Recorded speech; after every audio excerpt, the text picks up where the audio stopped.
April had come, and now it was time for Flying Scotsman to leave Sodor. Many of the engines missed him, but not Gordon. He just shrugged it off like it was a normal day on Sodor. But that day would not be normal on Sodor. As Flying Scotsman said his goodbyes, he left over the bridge, a long way away. But soon, a few minutes later, as they were chatting about it, they heard another whistle. And it was not a good whistle at all. It was a familiar whistle of a certain spiteful engine.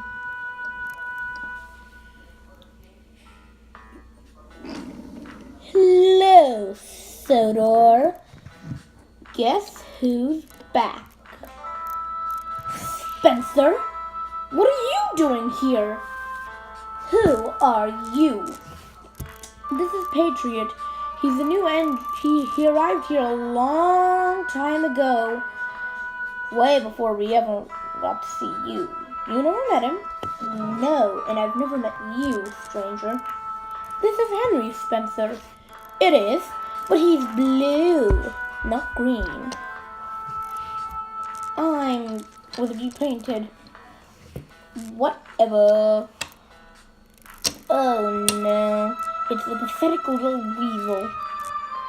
Oh, shut up. Nobody cares about your stupid emotions. Why don't you go fall off a bridge? Me? Fall off a bridge?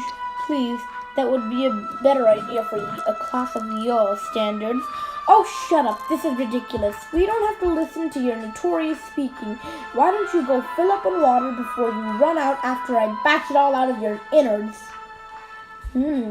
More mature, I see. That won't work with me. Spencer steamed away indignantly. That boy needs a lesson. But there's no one to do it, said Edward. Give it time, said Henry. It'll happen. And Henry steamed away. He wasn't really paying attention as he was focused on other things. Something very serious that had been weighing on his mind. Memories of a few years ago, of about a year last year, were still flowing around. It happened around October. Sir Tom had said something to him that he would never forget, and he was so worried when it would happen, an event that would upstride and make the engine's downfall. Besides that, Henry wasn't overall that upset. He soon puffed away to go back to the sheds.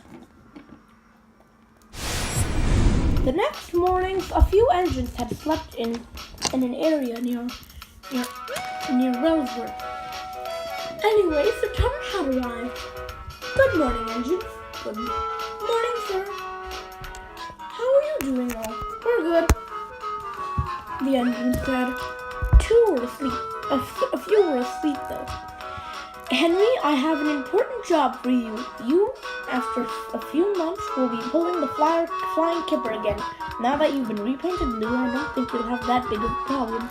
Unfortunately, this flying kipper has too many cars for you, so you'll be double-heading it with Spencer. What? Me? But sir, I'm an express engine, not a filthy good color like that Pacific over there. Specifically, I'm talking to you, Henry. Spencer, you will do as you are told. I shall not. I am an express engine, and I will tell you for the last time. Spencer, I'm going to tell you for the last time. If you don't do it, you will be stuck on midnight fish runs for a month. Sir, I refuse to. Oh, shut it, you spiteful, bickering bovine. You are going to take that fish train whether you like it or not. Nobody else would like to take that train, but just because you don't like to do it doesn't mean you can't do it. Now get going, or I will have you sent back to the railway, and instead of working hard, you'll be stuck in a siding in the scrapyard. Thomas had been very, very frustrated with Spencer so far, and thrashing threat was enough to get Spencer at least moving. Don't worry, I'll deal with him.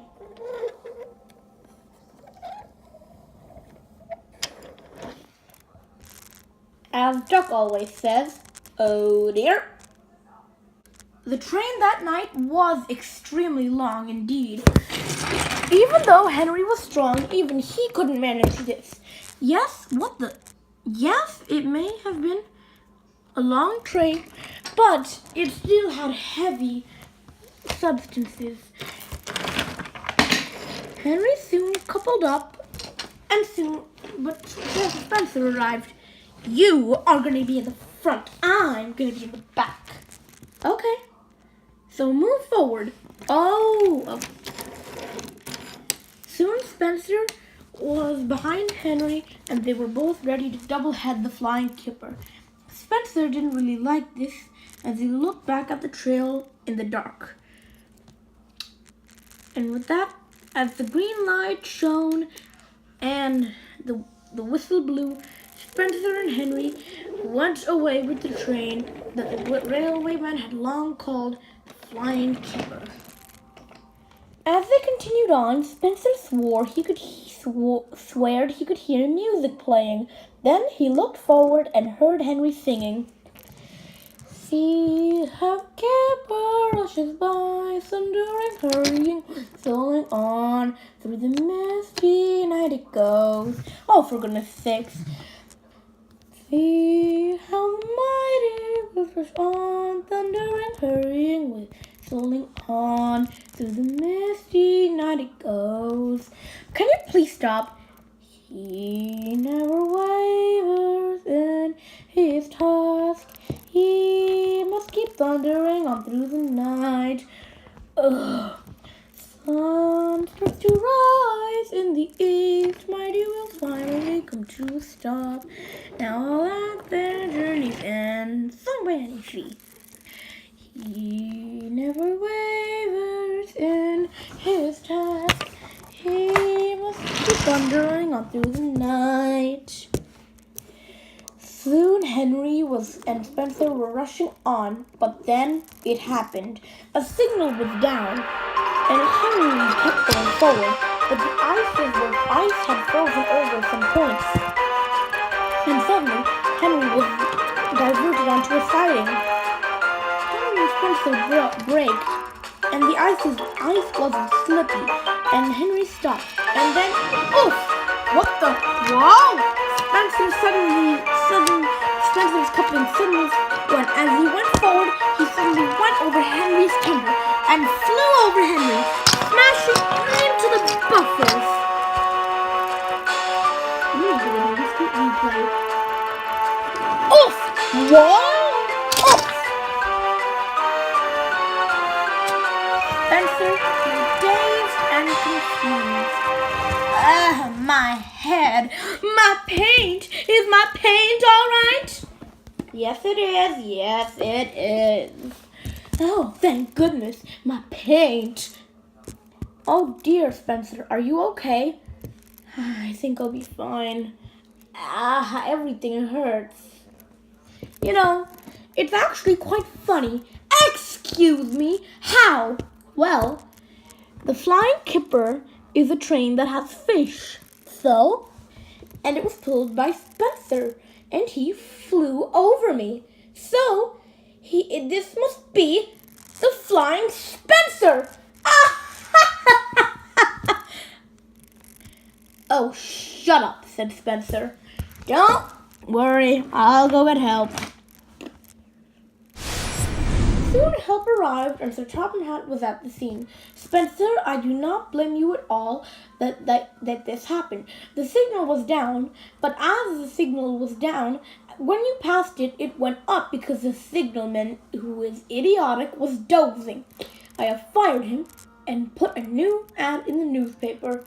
Anyway, but I am blaming you for being spiteful, and if you hadn't been spiteful and notorious, this probably wouldn't have completely happened. But I'm still not blaming you for what happened. Henry, you must take him to the works. Yes, sir, said Henry. The flying kipper had been delivered, and it did make Henry tired, but he still was willing to do work. Henry soon pulled Spencer away. He was shunted in a siding outside the works, and Henry was ready to go. Henry? Yes, Spencer? I don't normally say this to people, but thank you for helping me. It was very nice of you. Don't worry, Spencer. Anytime.